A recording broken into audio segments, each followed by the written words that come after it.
Program listrik masuk desa sangat dibutuhkan oleh 324 kepala keluarga di Desa Solok Batu yang hingga kini belum dialiri listrik.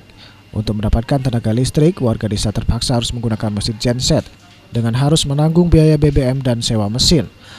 Menurut Kepala Desa Solok, Ibrahim, baru 51 kepala keluarga yang dialiri listrik di Desa Solok Batu.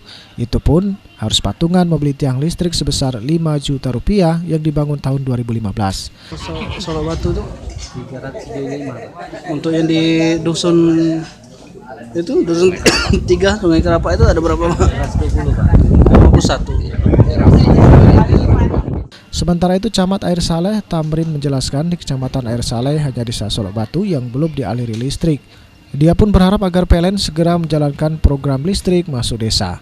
Ada berapa desa lagi yang belum teraliri listrik, Pak? Hanya satu, tinggal Air Solok Batu, Pak. Air Solok Batu. Air Solok Batu nih.